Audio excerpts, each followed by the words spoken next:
The Jackson Public Schools regular board meeting is now called to order. Board, we have 5 members present and 1 member teleconference. Therefore, we have a quorum.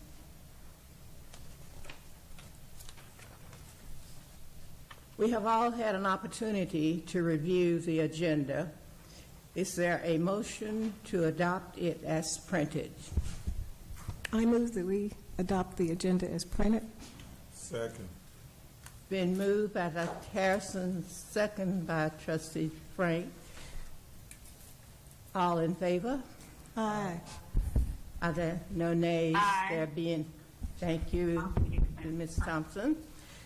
There being none, the motion is approved. We have all had an opportunity to review the minutes. Is there a motion to approve the minutes of the September 2nd, 2025 regular board meeting? So moved. Second. Been moved by Frank, second by Ms. Taylor. All in favor? Excuse me, I think it was moved by Mr. McGuffey. Ms. McGuffey. Okay. Moved by Ms. McGuffey, second by Ms. Taylor. All in favor? Aye. No nays. Aye. There being none, the motion is approved. Okay.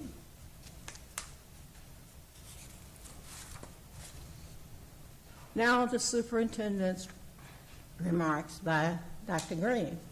Thank you, President Hilliard. Good evening, board members. Good evening, team members and all of our community members who have joined us this evening. We will start, as we typically do, with highlights from our instructional television team.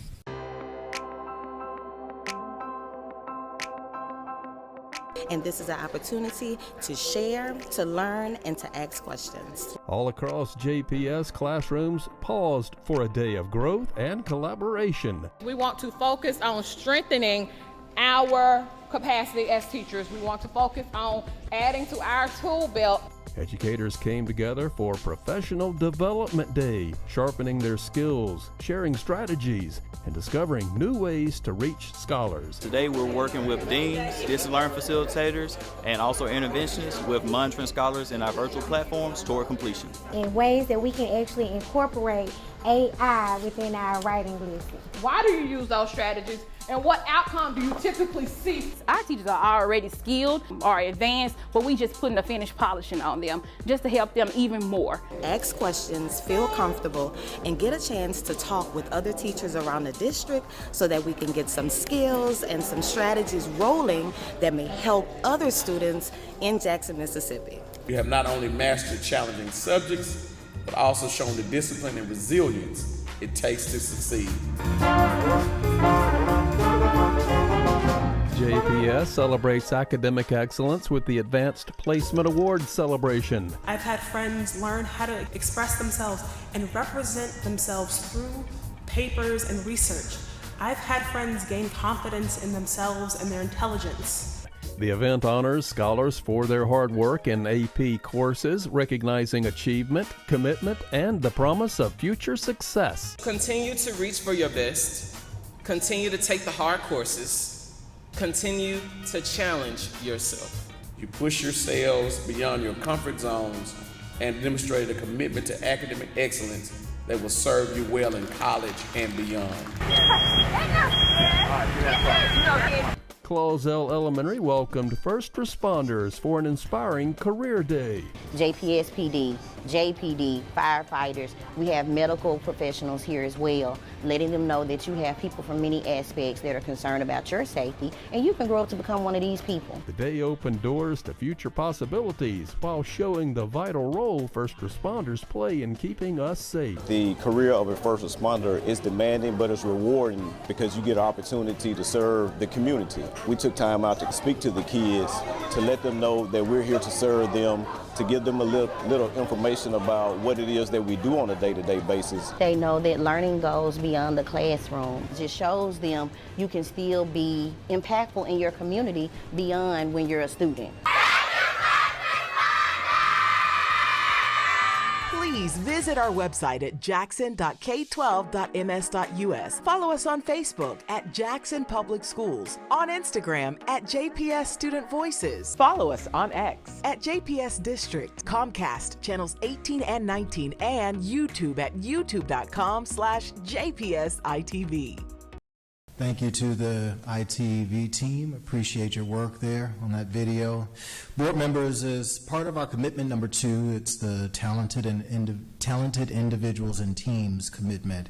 And of course, as you saw in the video, we have developed and annually we present multiple professional development days according to a plan that was developed in assessing our team needs and setting our targets for scholar outcomes and just implementing some tailored training programs that we see as needed throughout the district.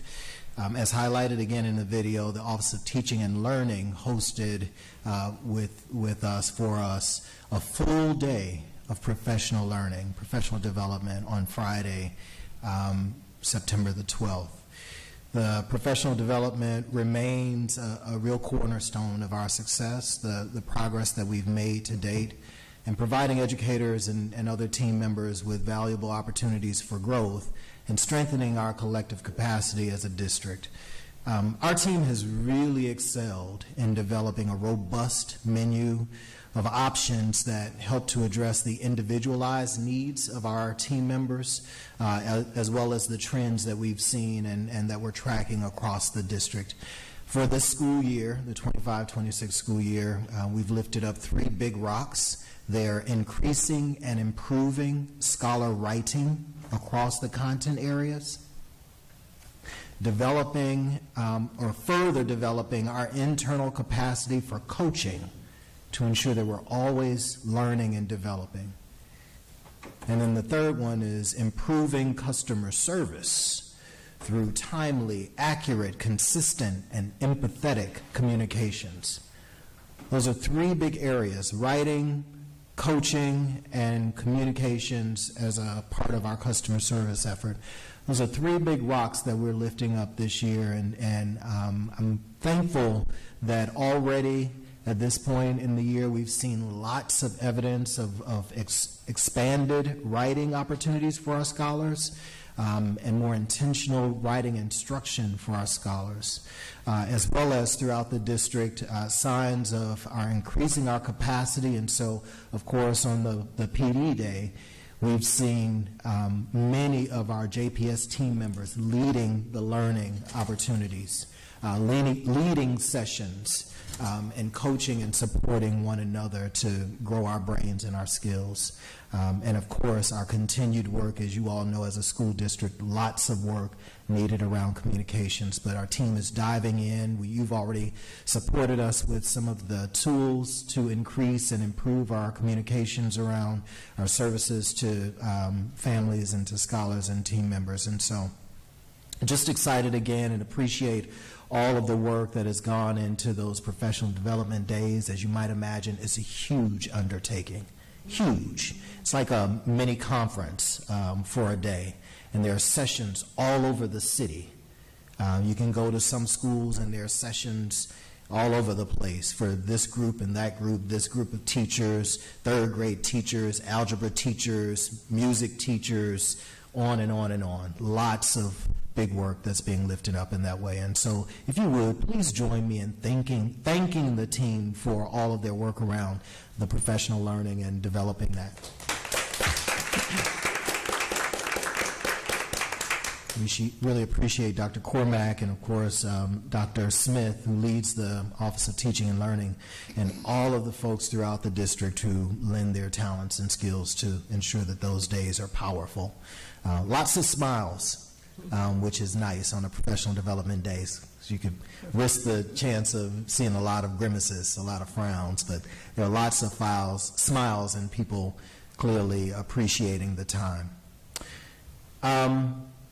Board members, as you know, I'm beginning my 8th year serving as superintendent here in Jackson Public Schools, and I've been asked by many people of late to reflect on our work and on my experiences over those years.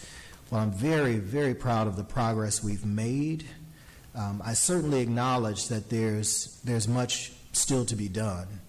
And with a clear vision of success, implementing some durable organizational systems, fostering innovative teaching and learning strategies, and with an intense focus on building team and a strong district team, I believe that's how we've been able to move the needle and see a lot of the achievements on several fronts throughout the district. Unfortunately, many of our scholars continue to struggle, and many of our families and communities are still suffering. Anecdotally, I've been really moved by a few of our scholars that I've come to know who are starting school at the age of 7 or 9, or scholars who have had multiple years of missed learning for one reason or another. They've been out of school. And so often we think about the work that we have to do in terms of those babies who are with us all day, every day. You know, families may be struggling, but the kids are in school. The reality is we have scholars who've not been in school, some of them ever, and others who have missed large chunks of time. And so as I think about all of this work, it's weighty. It's weighty, certainly for me, but for the principals and the teachers and the counselors and all the other people who are working and wrapping their arms around these scholars. There are a couple of young men who are very ever present for me and thinking about their situation and how they're showing up now ready to learn and striving to learn. But they're not starting at the starting line. They're starting way behind. And so our team is running double time to try to catch them up. And while that's not everyone's story, that is not uncommon in urban settings and in school districts, and it's certainly a part of what we're up against. We talk a great deal about excellence and our march towards excellence. Aristotle reminds us that we are what we repeatedly do, and that excellence then is not an act but a habit. And I know that there are many educators and team members throughout the district who go above and beyond to help ensure our scholars' success. There are many, many moments of excellence throughout the district. And if you visit a school, if you visit a classroom, if you talk with a parent or a scholar or a team member, you're likely to hear about those moments of excellence. And there are many, many of them. But we have to be honest that and admit that we're not all behaving with that same consistent sense of urgency and intentionality that's required given the weight of our work. What we do each day must be and must become more intentional, and not just because the superintendent or the principal or some other supervisor says so, but because our scholars' futures and their needs depend upon our being super intentional and reaching towards excellence each and every day. How we lead, how we serve families, how we connect our work to the belief in our vision and mission statements matter now more than ever.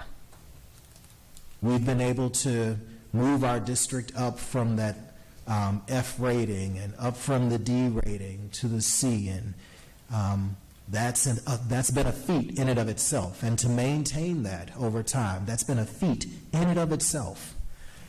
And yet, we're called to do even more, even greater, given the seats in which we sit.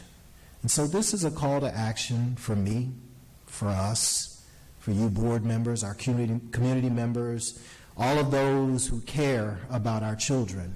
There are lots of thoughts and opinions about all the myriad of things that we do as a school district.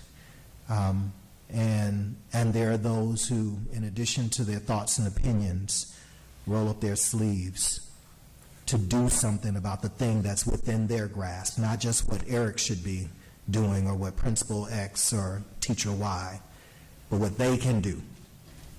in encouraging families and parents to bring children to school on time every day, and to encourage them to provide a space and give them some quiet so that they can do their homework at home, or encouraging young people to strive for better grades or to behave while they're at school. All of those things that it doesn't take a degree to do, not to mention all of the things that our educators and team members must do, because it's our jobs and our calling. And so, as I've been reflecting on my time here in Jackson Public Schools and what we've accomplished and all the things that we've yet to accomplish, I've been thinking about that and what it takes to meet with, strive for, achieve excellence on a regular basis, not just moment to moment, but on a regular basis. And so that's what's been on my mind, board members, team members, community members.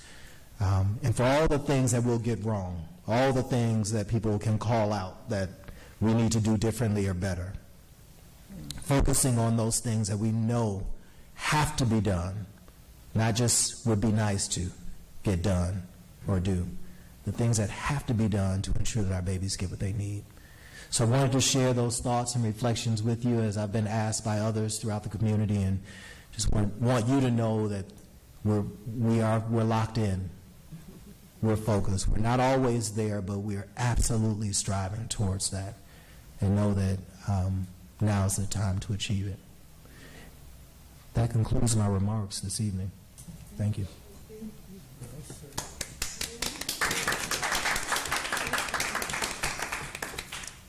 Thank you so very much for inspiring each of us to do better. Board members? Yes, I have. I wanted to make sure I passed along a compliment to the district from a grandparent of a scholar at Bailey APAC. And she marveled at the renovations and how the district kept the spirit of the building, the history there.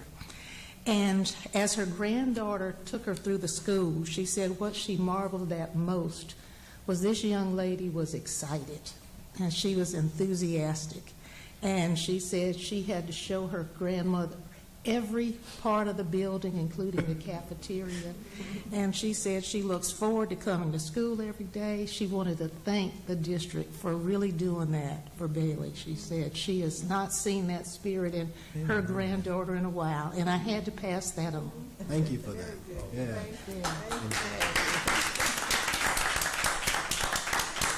And of course, kudos to the team who led through those difficult renovations, those challenging projects, but thank you to the team who had the vision and ensured that it happened. Thank you. Other comments, board members? There's some great things happening at JPS. Indeed. And I tell people that every time they ask me about it. I said, you wouldn't believe some of the great things that are happening. Thank you. I was going to comment on something that was at the beginning of the presentation, riding across one of the big rocks. So I have kids that are going through that, and I was going to relay just how much they have observed in their own classes across all these different classes that they're writing in every one of them in ways that sometimes they claim don't make sense, right? I don't understand why we have to write in math class, those things, you know. But it's been a push, and I just kind of wanted to recognize, I've talked to kids at a couple of different schools, a couple of kids at both at Murrah and then another one at Forest Hill, and they've said they've seen notable differences in the way that their classes are emphasizing that. So I just want to kind of encourage our team that the work that you're doing, the way you're leaning in on that, it's even the kids are noticing it. Again, they're not always the most appreciative creatures in the world, but they feel it, and it's going to have an impact. And so I just kind of wanted to encourage on that front that push is making a difference for our kids. And even my 4-year-old got dinged on not knowing his letters, so we got work to do at home. So they're doing that too. So I did just want to kind of emphasize that, and I really, really appreciate the remarks sort of specifically focused toward our kids that have the greatest need, our work that is bridging gaps and building bridges for kids to get where they need to go. I'm gonna, I think, hold any kind of comments because we're going to get to something that really casts light on that conversation, which is the dropout prevention plan. And so I'll wait, but I think it's a timely discussion to have in light of this and some of the data in that. So. Thank you, Ed. Ed. Mitch. That's it. Okay. Are there other comments from board members? Again, we thank you so very much for those very inspiring, positive remarks. Next on the agenda, we have participants for public comment. Community members who would like to make public comments should email their requests to board secretary at jackson.k12.ms.us no later than 4 p.m. the day of the meeting, or appear in person in the boardroom no later than 5:15 p.m. the day of the meeting. Attorney Turner. Board members, we have several persons who have signed to address you today. The first is Dr. Ivory Phillips, who would like to address you regarding Obama Magnet School.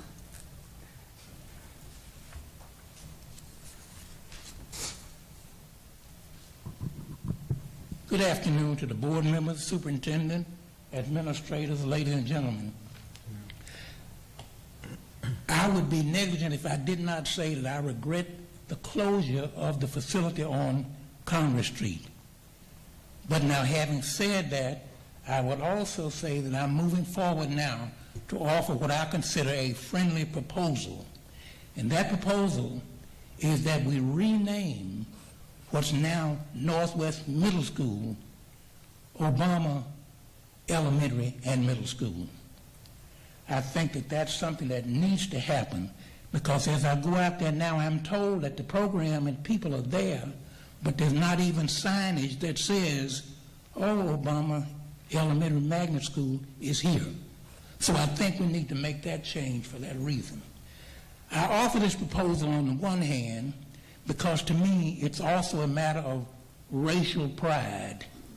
When I say racial pride, I'm reminded that in Greenville there's no longer a Coleman High School that recognizes an outstanding black educator. In Clarksdale, there's no longer a Higgins High School. And in many communities, as schools were desegregated, black educators were lost in the shuffle. So that's one of my reasons. My second reason is that by allowing the Obama name to decline or disappear, we ignore the works of those students and educators who came up with the idea several years ago, and several of you also voted in favor of naming the school Obama. So the name should not be allowed to fall by the wayside. Thirdly, I think we need to preserve and enhance that name for academic reasons. No other school in this state has had the kind of record that they have had.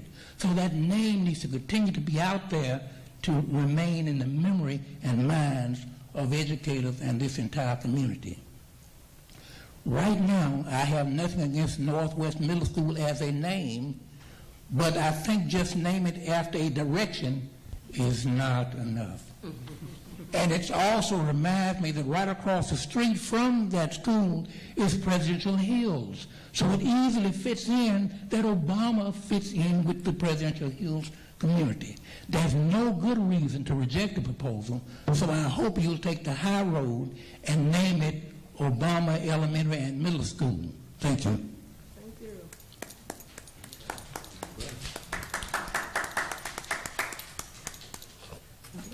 Next, Jennifer West would like to address you regarding Brown Elementary.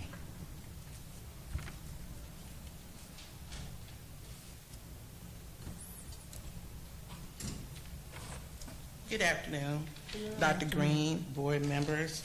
My name is Jennifer West, and I am a member of the Midtown Neighborhood Association. And the reason for me coming today is to talk about Brown Elementary. According to Jackson Fire Department, Brown Elementary has burned at least 5 times since it's been closed back in 2018. It is a heartbreak to watch such a pillar of a learning institution in our community sit idle, deteriorate, and now become a danger. But this issue goes beyond just Brown.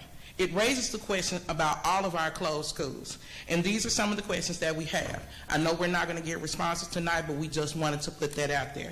Number one, with these schools being closed, are they insured, and is that required by law? 2, if they're insured and the district has filed any claims on schools that fires have happened at those schools. If the claims have been done, if they've been deemed a total loss, does the school district get that money? And is it required to either take that money and demo, repair, or do something with that institutional building? Meanwhile, vacant buildings continues to attract trespassers, particularly our members of the homeless community, to seek shelter in the fall and in the winter season. And we're coming up to that right now. This puts the community, my community in Midtown, and individuals in greater risk. We have 2 schools currently closed in the Midtown community, Brown Elementary and Rowan. These are they're sitting idle, and they're becoming more dangerous, not just eyesores, but true liabilities to our community. We also want to understand what the process is regarding you purchasing, leasing, and acquiring these buildings, because it seems like that process is going very slow. Currently with the school district, you have several schools that are closed, but you have Chastain that is pending contract, you have Marshall Elementary that is pending, and then you have Poindexter under contract. It's not fair to taxpayers, and it's not fair to the neighborhoods that surround these properties that we are asking for you to make some changes soon. Either move forward with demolition, donate these properties to other purposes, whether it be libraries, community centers, whatever it takes to get people back into these buildings, or find people that want to purchase them and get that process started so someone can get back into those buildings. Please do not allow this to continue to rot away in neighborhoods such as mine. People of Jackson deserve transparency, efficiency, and action. Our schools should be a source of pride, not symbols of neglect. Thank you.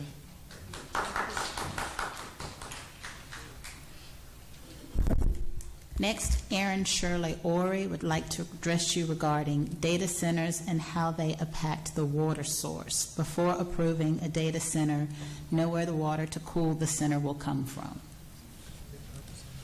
Good evening, Dr. Green and board members. Good evening. My name is Erin Shirley Ori, and I am a proud product of Jackson Public Schools. My mother, the late Dr. Ollie Shirley, sat in the very seat you are in while serving the school board for 15 years, so I am a huge advocate for JPS.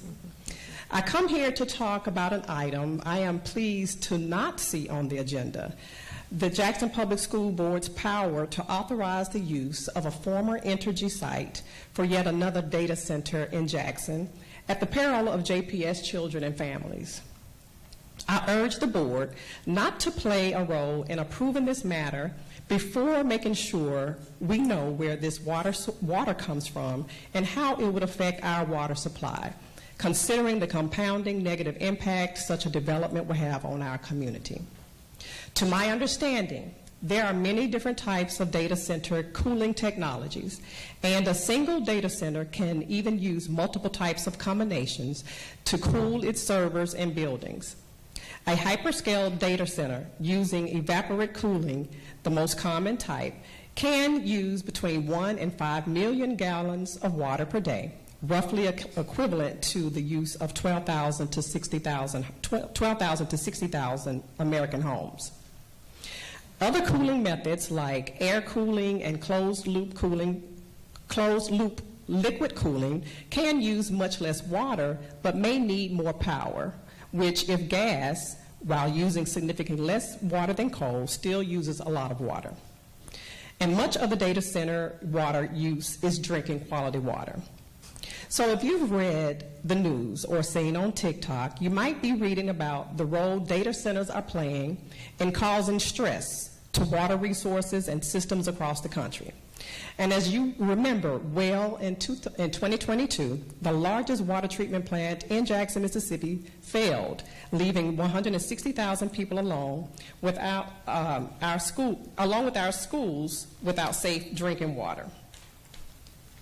Also, just last week, the interim third-party manager, Ted Hennepin, raised concerns about Jackson Water's finances after a judge put his rate hike request on hold. According to Hennepin, Jackson Water is experiencing difficulty paying $30 million in outstanding invoices. If a rate increase is already being discussed to help cover Jackson Water's financial obligations, what do you think will happen if a data center comes to Jackson and uses the same water supply? Any decision made by the Board of Trustees must consider where the water will come from, how it will impact our existing water system, whether resources or water for cooling AI chips and servers could be better used, and ensure our students have access to safe drinking water. Thank you.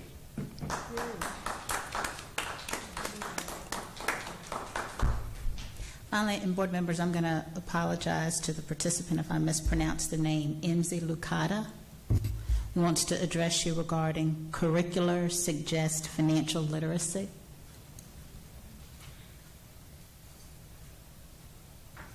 Good afternoon to everyone.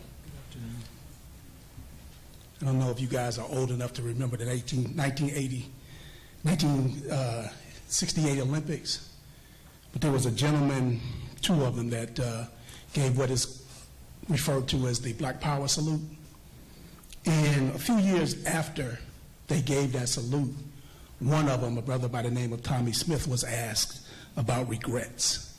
I want to share with you his response. Had no regrets.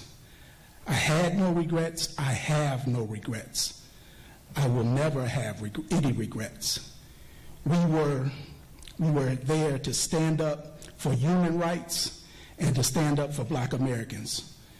We wanted to make them better in the United States. When we think about regrets, I'm hoping that the members of the board here, as well as our city council members, will not have regrets about the possibility of turning Lake Hyco into a data center. When we look at the cost that might bring in terms of our already failed water system.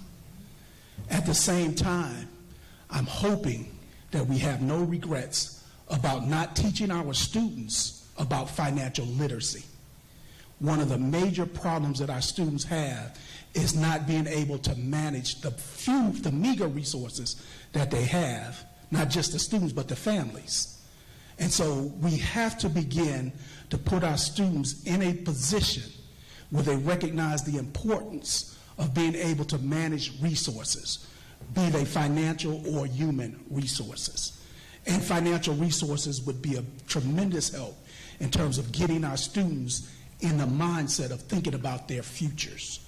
And this is where we have to be, or the direction that in my opinion, we have to be leaning toward in terms of what we want from our students. Not just to be present, but to be futuristic thinkers. This is so important, and I hope that you will not have regrets in terms of your decision making as you sit on the board of directors for the school district. Thank you.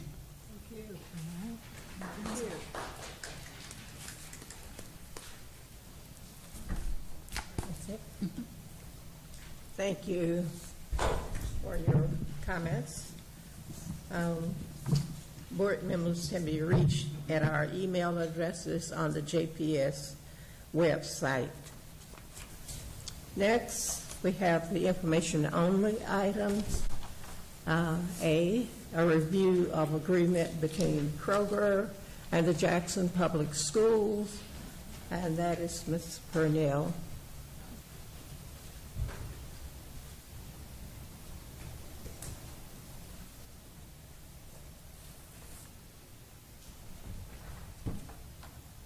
Evening.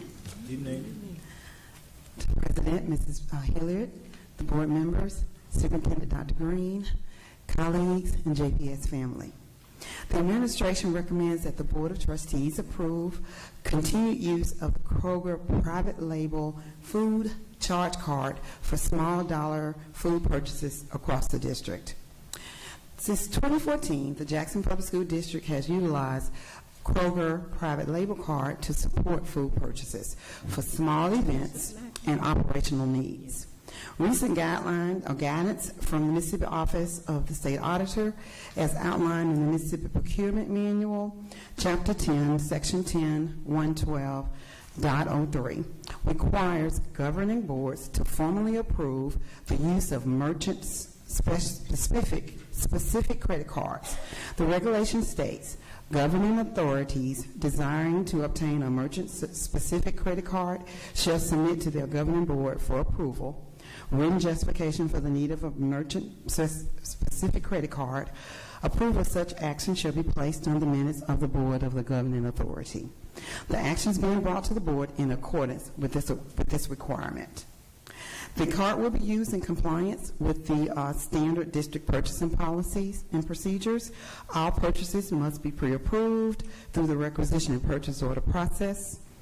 Itemized receipts are required and must be submitted and reconciled with the monthly statement that we receive from the Kroger Foundation before authorization for payment is sent to the board and approved.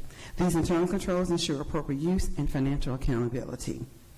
The recommendation, of course, supports commitment for organizational effectiveness, for reinforcing fiscal stewardship, promoting internal controls, and ensuring the district funds are spent responsibly. The Finance and Operations Division remains committed to efficient and transparent practices that support instructional and programmatic goals. Are there any questions? Board members, are there questions? Comments? Thank you. Thank you. Review of dropout prevention. Mr. Johnson. Dr. Johnson, I'm sorry. Oh, that's not the one, is it?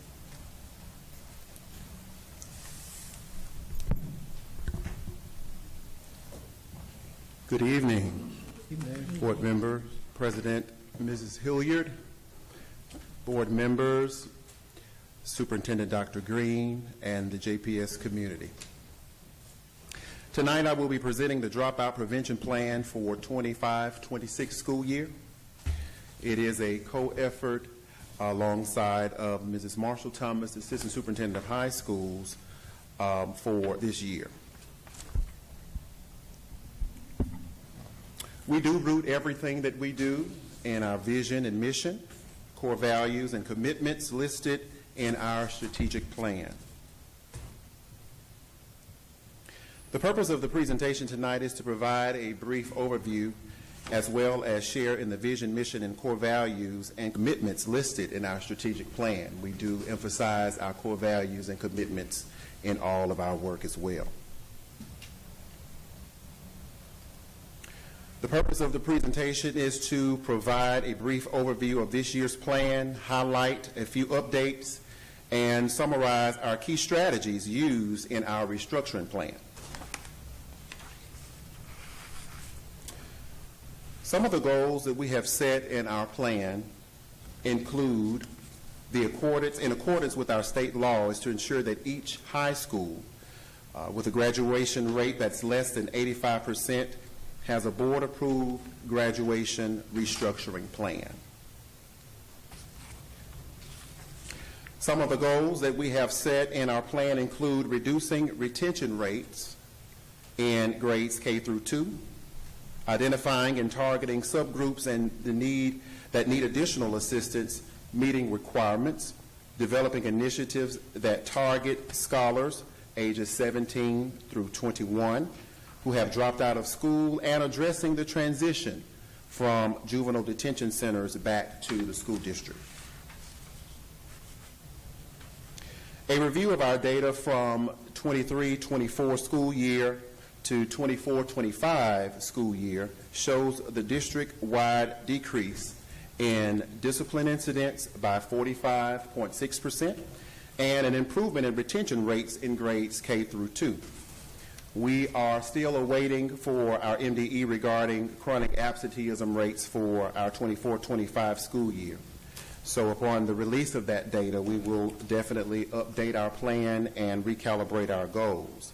But in 23-24, there was a 10% decrease in our incidents and discipline.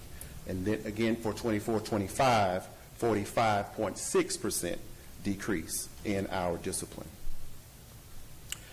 Our data also show the district average daily attendance, our ADA rate at 89.5%, with our highest rates from the schools listed from each network that you see on the screen: Johns Hopkins Elementary, Span Elementary, Bailey APAC, and Callaway High School.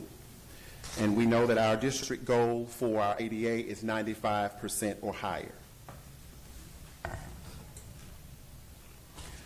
While we are still awaiting for our MDE regarding the chronic absenteeism rate, our goal for 24-25 school year was to decrease to 30%, and our 5-year strategic goal is to reduce to 20% for our chronic absenteeism. I do want to highlight a couple of schools related to our 24-25 discipline data. Blackburn and Provine had the highest discipline percentages, while Oak Forest, McWillie, and Timberlawn had the lowest discipline percentages. I spoke earlier to our goals of reduced retention rates in grades K through 2.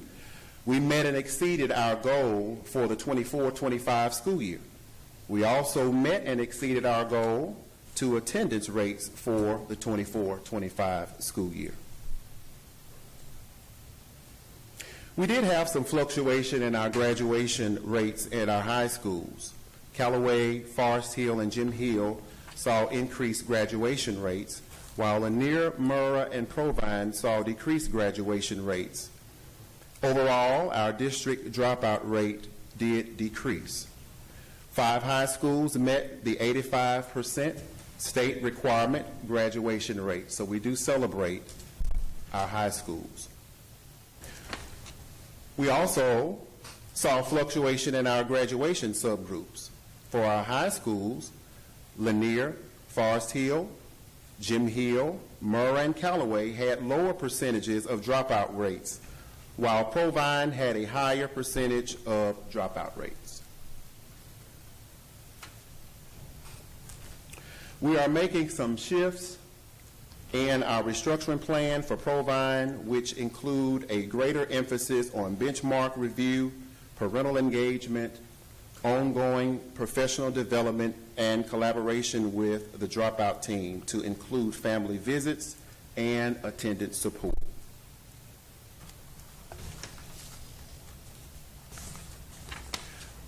While we are looking at the restructuring plan for Provine, the emphasis for benchmark review, parental engagement opportunities, ongoing professional developments are lifted as they seek to obtain these strategies to improve the graduation rate for Provine High School.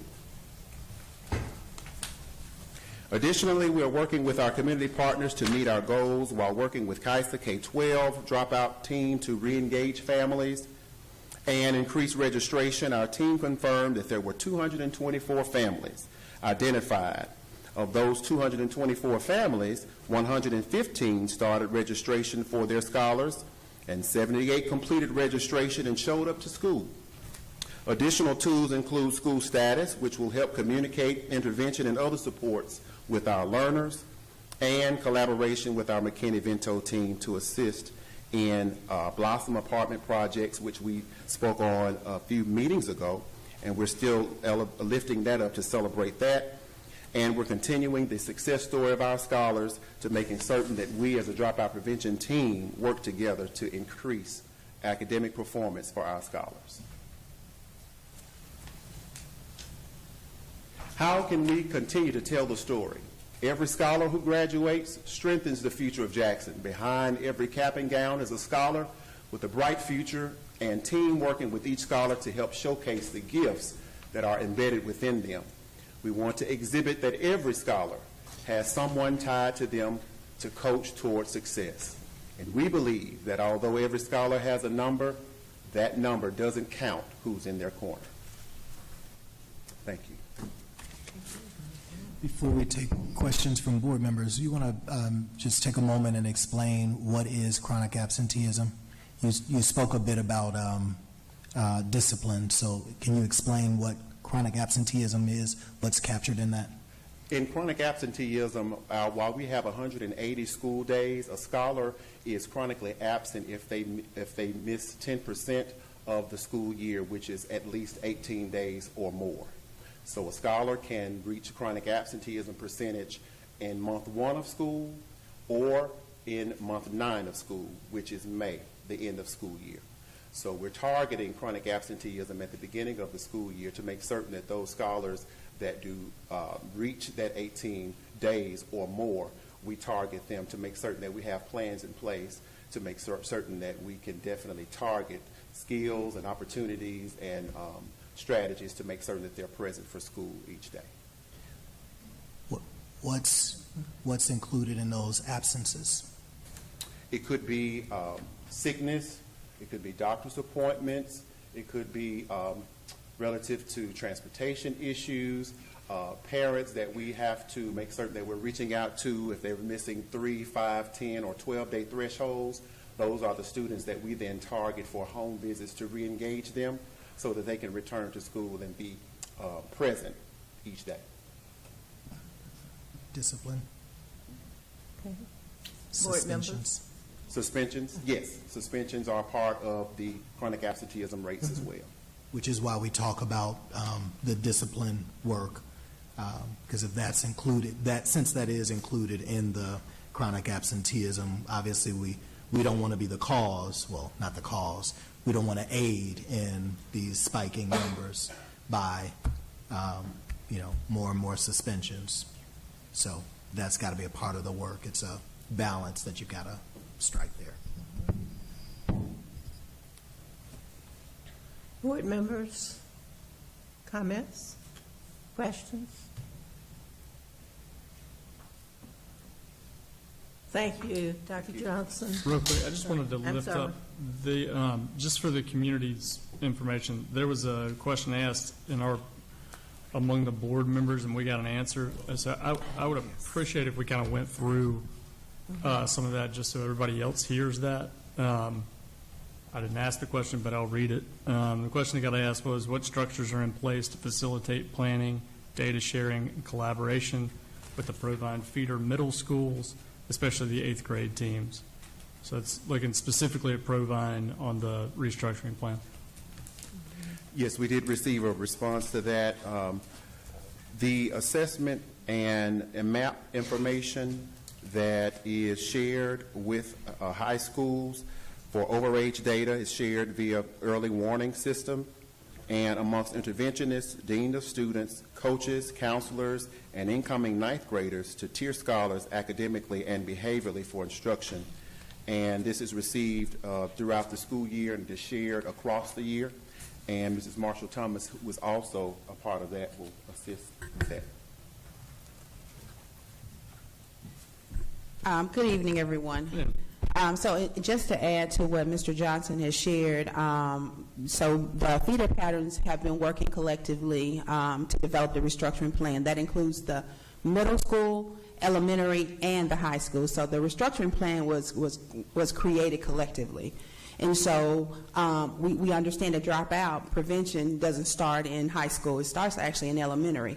And so having those collaborative meetings, having a combined goals to help the schools meet the goals in elementary school, which is one reason we have the K-2 goals, but then also how do we support middle school readiness so that when the students transition over to high schools, they've not already dropped out in their, before they even get there.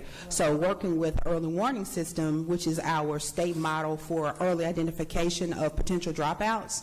And so those things are around attendance, behavior, and course performance. So we get reports for our incoming 8th graders on attendance, behavior, and course performance of those scholars. And so what that does, it allows a ready plan when those students transition into 9th grade. We had a 9th grade transition program this summer.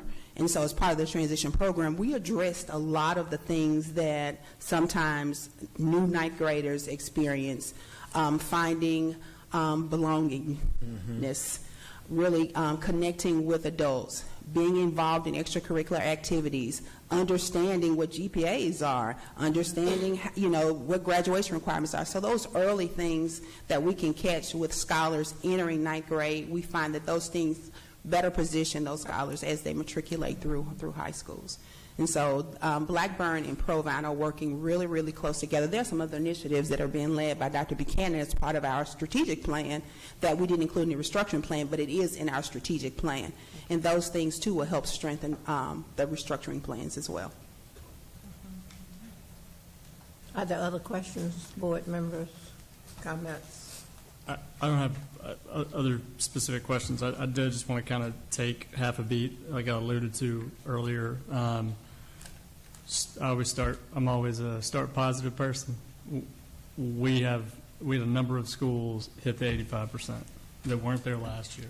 And I remember looking at this last year, and we had it was a thicker packet last year, right? Huge applause for, just off the top of my head, the one that pops in my head was Jim Hill was right on the cut line last year, and they made it over the top. And that's incredible work by the people there, by the teams that support those people. And so I do just want to kind of start with that celebration to say we got one high school, we're going to get them over that line too, but to move all these other schools up is a big deal. The second thing, and it kind of piggybacks off what you were saying earlier. One of the things that's included in our packet is the information on chronic absenteeism for 23-24. I'm excited to see what that looks like because we anticipate those shifts, those down shifts. But one of the things that caught my eye, right, is that our 5-year strategic plan has that number that we want to decrease the rate of chronic absenteeism to 20% or less. And, a year ago, again, we don't have the information for this year, fully understand that, but a year ago, what caught my eye when I re-looked at this information was we had 9 schools out of 45 below 10%. We had 15 schools out of 45 below 20%. So we're talking about a culture that we've got to build, right, where people start to understand. And it really goes not just to our team members. There's a lot of work that y'all can do. There's a lot of work that we are doing to convey that. The McKinney-Vento team, the things you've touched on, all these people who are touching into these problem areas, but it's also got to start with building a culture across the city that these kids need to be in school, right? And so we're going to continue to push our team as hard as we can to move the needle on this, but this can't just be a JPS project. It won't work. And so that's just one of the things that, man, when I was reading through all this data, and it's just kind of, if you let it, it gets real heavy. If you let it, it gets real heavy. But if we all pick it up, it gets a lot lighter, right? Everybody's lifting, it gets a lot lighter. So yeah, we've got our work cut out for us. Like I said, I expect those numbers to be better, especially from what we're seeing in terms of the grad rate. The grad rate improvements in a lot of places, the dropout reductions. I suspect we're going to see chronic absenteeism fall with it. But we've got to get these kids in school. We've got to get these kids in school, and parents have to understand, and kids have to understand that all of it plays together.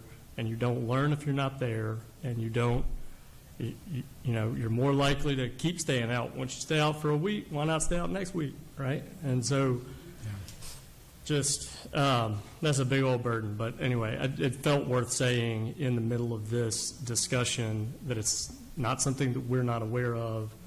And it's plans like this that can impact it, but it's got to be broader than just our plans.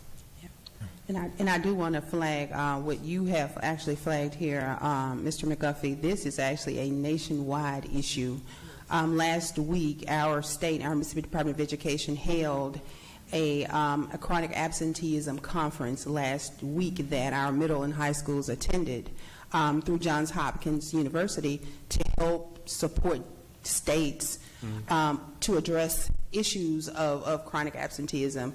The country has seen a major shift in attendance after COVID, and so it's a nationwide issue that school districts have been grappling with, and states have been trying to find resources to support districts, specifically districts that may look like ours, where it may be more pronounced. And so I'm just really glad that, it's not something that we're trying to tackle alone, that we do have the support of our Mississippi Department of Education to help us find strategies and resources to address some of the issues we're seeing.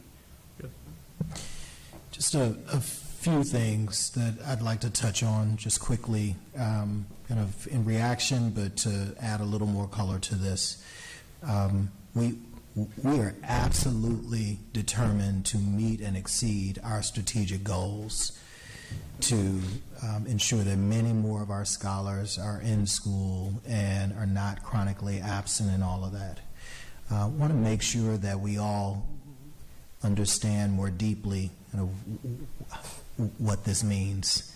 This is really high-touch work for a lot of scholars. There's some scholars where you can call the house and maybe mom or dad or grandma, grandpa, whomever is at the house didn't know that the scholar was skipping.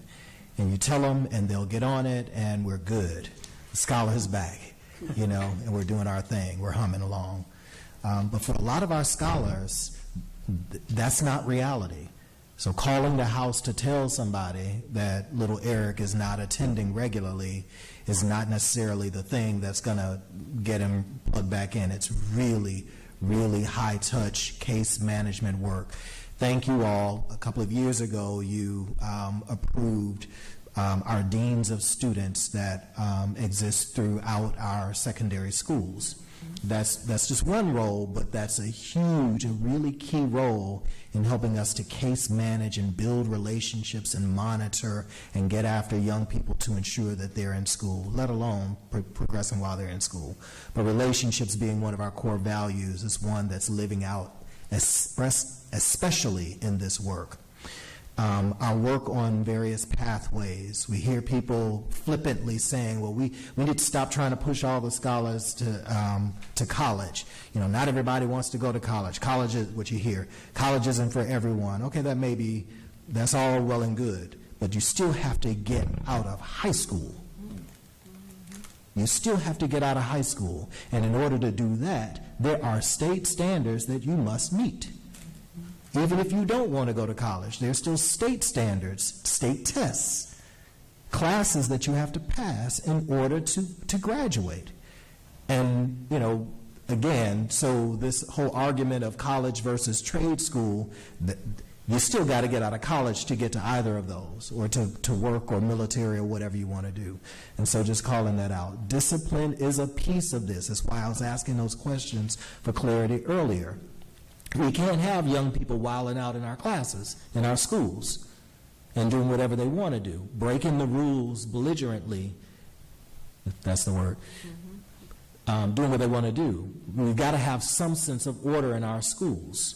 And you can work with young people all you want to. At some point, little Eric might not need to be in school today if he refuses to be safe for himself and others. And not disrupt the whole learning process. So our work is to support our young people in making better decisions from the get-go, but also supporting the adults in thinking more creatively about how we address bad behavior, bad decisions. It's not an easy thing, because the parent whose child is sitting next to Eric wants Eric gone. And that's real. Your child is sitting next to Eric. Eric is wilding out. You want Eric out of that classroom so that your child can learn.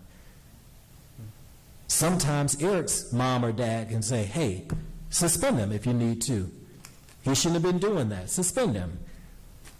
We know we've got that at our disposal, but we also know that Eric is not going to be learning if he's not in school. So again, just want to try to add a little more color to these things that might seem very, very simple to folks who don't have to do this work every day. But if Eric is determined on flipping desks and doing cartwheels in class at 5 or 15, right? These are issues that we've got to grapple with, and it's just not that simple. And even a suspension hurts everybody, hurts the specific scholar and the school and the district. Last thing I'll lift up are scholars who work. Not everybody who's missing school is out wilding out and just running the streets. Some of these babies are working. And so I'm proud to have programs like our virtual academy and some of our other opportunities for scholars to earn their high school credits moving towards graduation, while acknowledging that their life situations require them to have something a little different from the day-to-day schooling that most kids take advantage of. And so this isn't even the exhaustive list, but just wanted to lift up some of the nuances of this work that for a lot of young people, it's just a part of what we're working with and how we have to support them differently, still reaching towards the goals that we set. That's all I wanted to share. Thank you.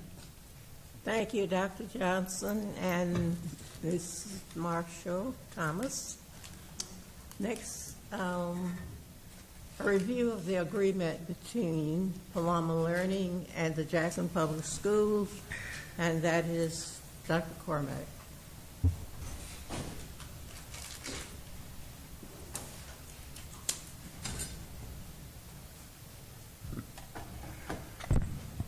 Good evening to Board President Hilliard, Dr. Green, members of the board, and our JPS community. The administration recommends the approval of Paloma.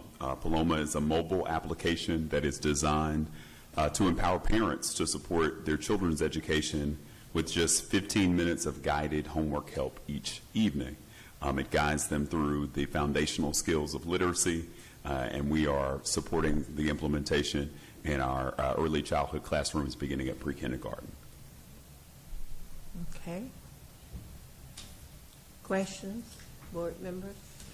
Have we tried any of this already or piloted? No, this would be a new adoption. We were actually introduced to this as part of our strategic plan and a focus around innovation and some of the tools that have been developed. This one was particularly attractive because in districts where it has been implemented, we've seen real increases in supporting parents around the skills to support their scholars. And so the app pretty much guides parents, but we encourage them to engage in the tutorials. It has a 2 to 3 minute mini lesson for parents on the particular skill. So if we're learning the short I sound, we'll do a little guided tutorial with the parent, and it says eh, and then they practice, and then they can basically engage with their scholars as tutors. But it's highly effective, and we'll roll it out in PTA and in other various venues in elementary programs, specifically beginning again in pre-kindergarten. Thank you. It sounds good. Just to be clear, on the budget piece, this is all coming through grant funding? This will be paid from the pre-kindergarten collaborative grant funds. That is part of our partnership with Head Start and local child care centers and our growing pre-K collaborative. Very good. Thank you, Dr. Cormack. Review of various policies for amendment, and that is Attorney Harris. Good evening, Board President, Mrs. Hilliard, Board members, Superintendent Dr. Green, JPS Community. The Office of the General Counsel is recommending that the Board review the following amendments to these policies listed. The first one up for amendment is Policy GAAH, Employment of Relatives. The Administration is recommending amendment of this policy to specifically delineate the degrees of brother and sister-in-laws as relatives under the policy. The next amendment is GADP, Substitute Teachers / Limited Service. The Administration is recommending amendment of Policy GADP to reflect the correct amounts of pay consistent with our district practices. And then we're recommending for deletion Policy JBF, Non-Resident Student. We're recommending deletion of this policy because it's duplicative and the information contained in the policy is present in another policy that we have, which is JBG, District to District Transfers.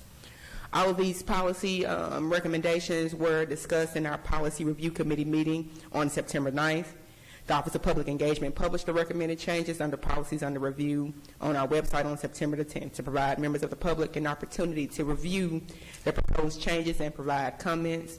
As a reminder, we do have a Policy Review Committee meeting every second Tuesday, the second Tuesday of every month at 11 a.m. for anyone who would like to join and provide comment.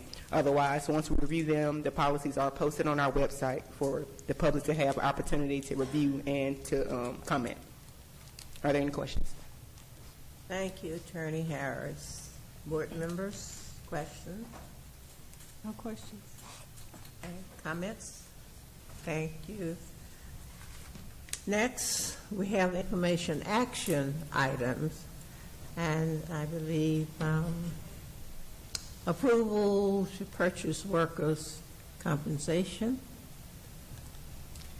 The Office of Risk Management is recommending that the Jackson Public School District Board of Trustees permit the Evans Agency to purchase workers' compensation insurance with Bitco Insurance Company to continue to provide a workers' compensation insurance policy for Jackson Public Schools. We've been using Bitco. This is our 5th year using Bitco with the Evans Agency. Our renewal premium for this year will be about $1.8 million, which is about $118,000 less than last year's premium. Our proposed claim services include basic claims, handling medical bill containment, nurse case management, medical treatment review, legal defense, and subrogation recovery from third parties. And the insurance payments for this policy will be paid on a quarterly basis. Are there any questions? Comments? Thank you, Attorney Harris. Board members, are there questions? Great work managing claims and everything else. That's what causes policies to drop. And seeing the premium drop year over year almost consistently for like 5 years is pretty impressive. So, good job. Thank you. Thank you. Other comments, questions? Is there a motion to approve the information action item A? So moved. Second. It's been moved by Frank, second by Jean. All in favor? Aye. No nays? Okay, no nays. There being none, the motion is approved. Approval of photography vendors. All right. Dr. Merritt.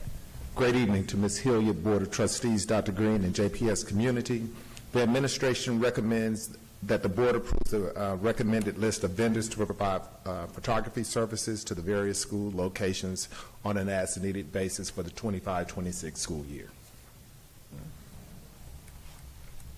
Are there any questions? Questions? Did you name who the vendors are? It's in the big book. That's okay. I'll get it. All right. Thank you. You want me to read them all? No, it's okay.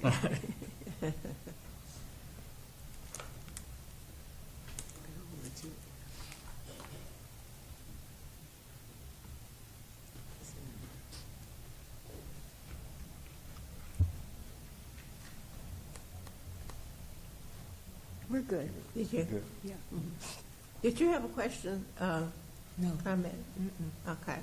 I'm good. Is there a motion to approve the information action item B? So moved. Second. All in favor? Aye. All right, no nays? No nays. There being none, the motion is approved. Dr. Merritt, approval of the addendum to the agreement between Alliance Technology and the Jackson Public School. Yes, ma'am. The administration recommends an amendment to the contract for Alliance Technology to purchase additional scanning units for schools. Okay. Questions? Comments? Is there a motion to approve information action item C? So moved. Okay. Second. All right, it's been moved by Ms. Taylor, second by Mitch. All in favor? Second by Mr. Figurs. Mr. Figurs. Frank seconded. Second by Frank? Oh, okay. Oh. All in favor? Aye. Aye. Aye. No nays. There being none, the motion is approved. I'm going to take it as a compliment that I sounded enough like his sort of bass voice, you know. Got a high timbre, so it's a good Okay. thing. All right. Approval of the revised 2025-2026 District Emergency Operation Plan. And this is by Mr. Corliss Harris. Yes, ma'am. Good evening. Good evening. Board President Hilliard, board members, Dr. Green, Superintendent, JPS community. The administration recommends that the board approve the revised 2025-2026 Jackson Public Schools District Emergency Operations Plan, EOP. The following updates have been made to this school's year's emergency operation plan. The cover page has been updated to reflect the 2025-2026 school year. The table of contents now includes an additional one-page document on the 101 titled Explosion Aircraft Down on Campus under Section 3 response. And the footer has also been changed and updated to reflect the current 2025-2026 school year. We had two questions actually posed to us by the board, one of which is a three-part question. First is, what is the current protocol regarding locked classroom doors during instructional hours?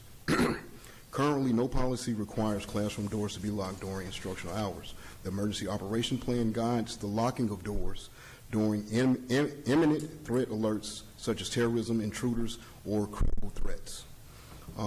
What safeguards are in place to regulate building access? One, the question was asked concerning procedures for scholar staff opening doors. All access points should remain locked except for the designated single entry door that can be locked during the day. Two, visibility of visitors past or of official badges. All staff and secondary students are required to wear their district ID badges. Visitors must sign in at the main office to receive a temporary badge. All badges are to remain visible while on school grounds. Part 3, staff encouragement to question individuals without visual credentials. Staff members are trained and urged to question anyone without a badge that is visible and in our unauthorized areas. And lastly, beyond the annual update, how frequently are student rosters placed in the emergency team toolbox? While the EOP requires an annual update of student rosters, in the event of an emergency, the source of truth would be a timelier roster generated from the PowerSchool Student Information System. Are there any questions? Questions, comments? Of Chief? Thank you. Thank you, Chief Harris. Thank you, ma'am. Is there a motion? I have a question. Yes, ma'am. I'm sorry. Ms. Hilliard. Yes. My question goes back to a few, might have even been last year, one of the students brought forth a safety update for us from the student school board, and they were talking about the books that the teachers have in each of the classrooms. That was like an emergency plan, And I'm just wondering, are they updated? Are they, like, we talked about it, but I don't think anybody ever came back to us, to the board, or I don't recall, to let us know, like, what those proper procedures were for each of the teachers in the classrooms. You know, like an emergency book that they each had, that they would know what the emergency procedures are, you know, if anything happened.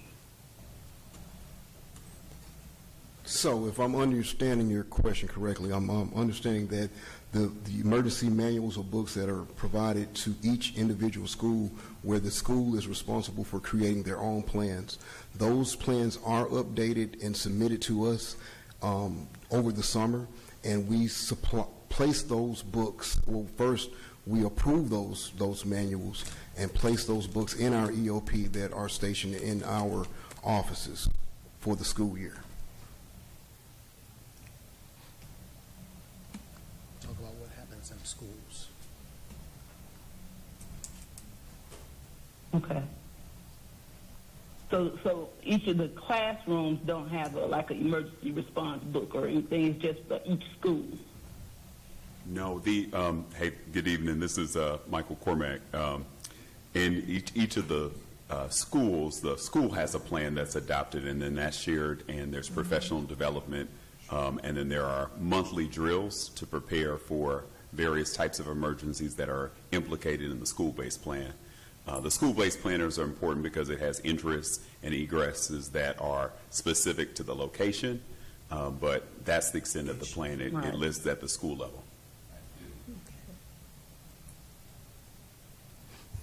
Yeah, I would just agree with you. That's each school is going to definitely have something different as far as a plan, and then each classroom. Like, say for instance, if there is a substitute teacher in that classroom, and something happens in that particular classroom, then, to my understanding, I thought there was a manual or something that they were able to access and know where what are the procedures for this particular classroom, this school, this wing, this whatever, if something happens. No, Mrs. Thompson, to the extent that someone new might be in the building, or anyone who's leading a class, what they would really need is the evacuation point.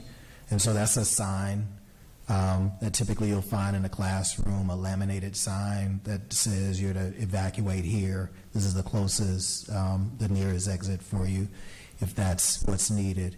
And then, as Chief was saying earlier, the list of scholars in that who are supposed to be in that class, so that if you have to evacuate and reunify, that you can then take, reference that list to know who should have been in the class on any given day, except for those who would be absent. Sometimes we'll use a card, a green card or red card for the teachers to hold up to say, I've got everyone, or somebody's missing or something like that. But that's just an added kind of tool that could be utilized. But the main things would be the evacuation and the list of scholars. Because we do have substitutes. Any further guidance on take shelter because we believe there's a tornado or intruder alert, lock your door, those directions would be given over the PA or loudspeaker, or texted to folks. Okay. Are there others? Okay, thank you. Yes. I'd like to make a comment regarding our Jackson Public School District officers. I went to the Lanier Jim Hill football game. Sadly, Lanier won. But I had my JPS shirt on. I had my JPS card to get into the football game. Sure. But they said, I'm sorry, lady, and I know you because you always come to our games, but you can't come in here with that pocketbook that I can't see through. So I said, and she said, no, I know you, and I know you all right, but you can't come in here without that pocket, with that non-see-through pocketbook. So I had to walk all the way back to my car and take that pocketbook off and just put my stuff in my pocket on my blouse. So your team, they're doing an excellent job, an excellent job. So thank you for that. Diligence. Thank you, Chief. All right, thank you. I wasn't even thinking about the clear bag. Is there a motion to approve the information action item D? So moved. Second. Okay, it has been moved by Jean, seconded by Frank. All in favor? Aye. Aye. Aye. Okay, no nays, there being none, the motion is approved. Approval of renewal agreement between American Heart Association and the Jackson Public Schools, and this is by Dr. Buchanan. Good evening, President Hilliard, board members, Dr. Green. The administration recommends approval of the grant offered by the Mississippi Heart Association to the Jackson Public School District Transportation Department to cover the transportation fees for approximately 100 students to attend the STEM Goes Red event at the Mississippi Children's Museum on September 29th, 2025 from 9 a.m. to 2 p.m. The Mississippi Heart Association fully funds all other aspects of the event. During this event, the team will bring interesting careers in science, technology, engineering, and math to life for our middle school students, giving them access to leading employers and experts, and giving them a chance for an insider look at what these team members do. This event also supports our strategic plan, Strong Finish Commitment. Any questions? Thank you, Dr. Buchanan. Board members, questions, comments? Is there a motion to approve the information action item E? So moved. Second.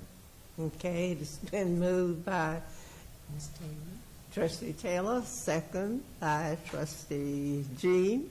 All in favor? Aye. Aye. Aye.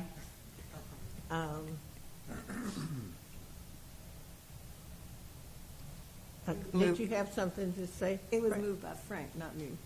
Oh, okay, okay. Second. Sorry. The motion. Second by me.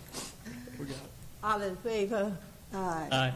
Okay, no nays. There being none, the motion is approved. Approval of monthly financial report, and that is Ms. Margaret Purnell. Good evening again.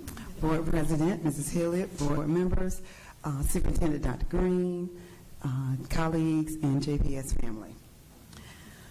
The administration recommends that the board approve the monthly financial report for the period ending August 31st, 2025. The monthly financial report consists of the statement of fund balance, the budget status report, the bank reconciliation report, the cash flow report, and the revenue and expense report. A few highlights from the for our general funds. For the statement of fund balance, the 2026 preliminary and unaudited beginning fund balance was $22.8 million, which we're happy to say that we're halfway on target. We have not completed the end of the year, but we're on our way there to almost closing out. So we feel good to know that our fund balance is stable at 22.8 at the current time as of June 30th. Our 2025 preliminary fund balance as of August 31st of 2025 was about $20.7 million, which is about $1.2 million greater than what it was in August of 24. Revenues are lower than expenditures by approximately $2.1 million. Our 16th section revenue is about 11.73% of the budget, which represents $147,244.97 currently. On our special revenues, our child nutrition, we're still holding a nice balance as of August 31st, is $6.3 million, supporting our school cafeterias. Also, on special revenue funds, currently, we have a negative balance due to timing of our drawdowns of roughly about $5.1 million. We have prepared the drawdown request as of the 12th of August, and currently we are anticipating $3 million of those that we have requested as of September the 12th. On the budget status report, as of August 31st, 2025, our budgeted revenue is $229.8 million. We have collected approximately $22.5 million, which we are about 9.8% of our budget collected.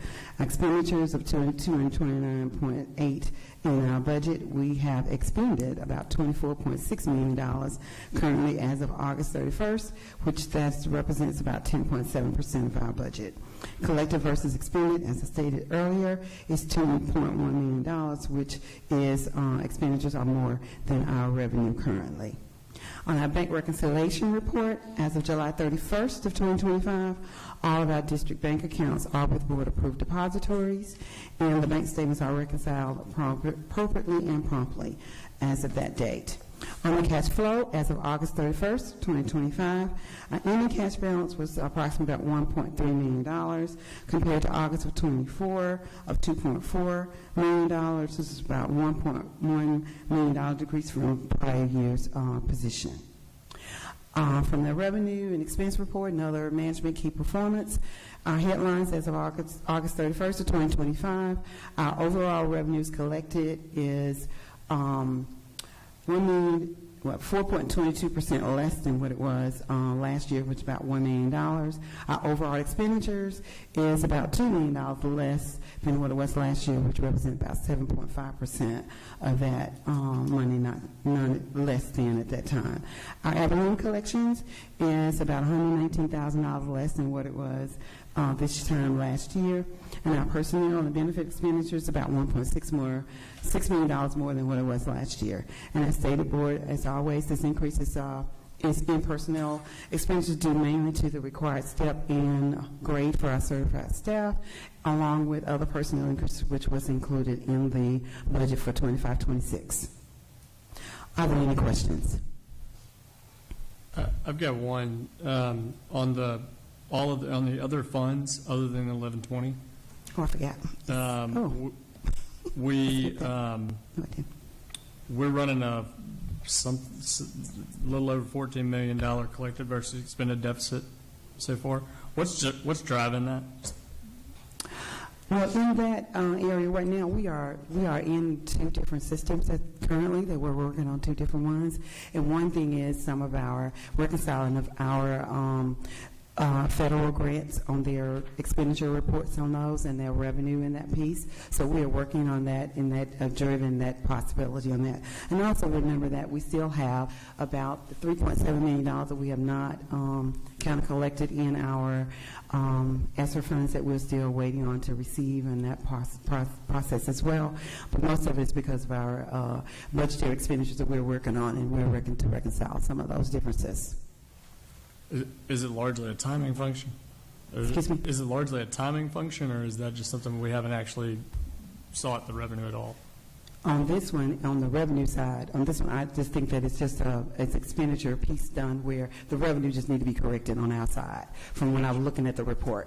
So I noticed that there are some in our federal grant processes, and I looked at on the budget status that the revenue is just a little bit higher than what it is on expenditures. Okay. So we're working on that. Any other questions? Thank you, Ms. Purnell. Okay.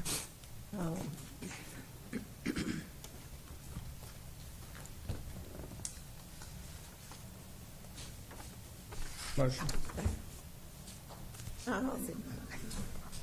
If board members, no questions, comments?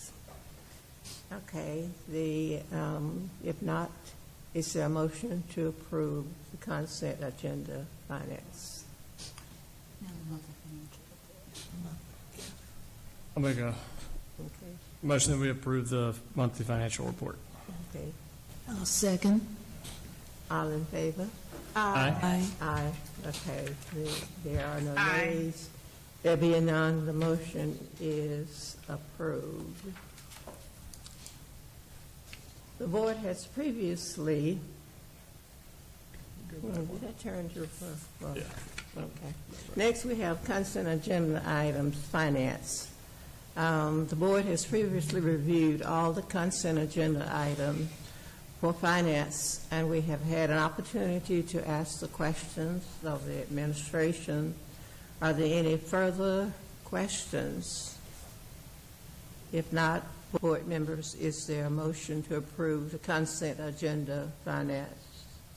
So moved. Second. Okay, it's been moved by Frank and second by Ms. Taylor. All in favor? Aye. No nays. Aye.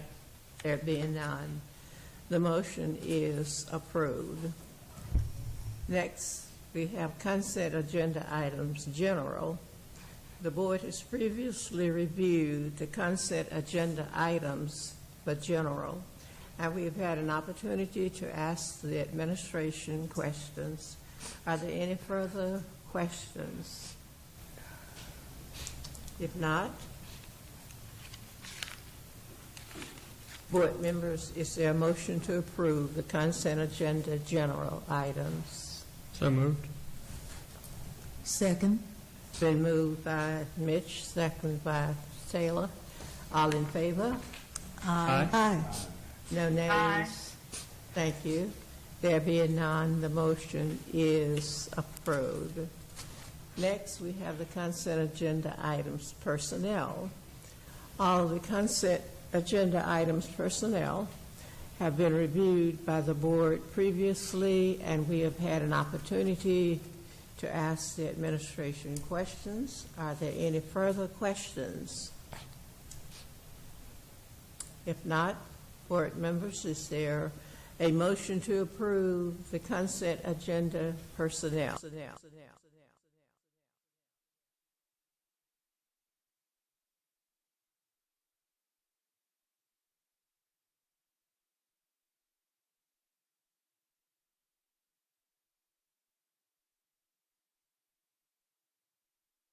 Is there a consideration to hold an executive session?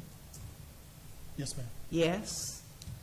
Okay, there is consideration for, yes. Is there a motion to close the meeting to consider executive session? So moved. Second. Okay, it's been moved by Mitch, second by Frank. All in favor? Aye. Aye. No nays, there being none. The motion is approved. Thank you very much for staying with us, indulging with us, and have a good night.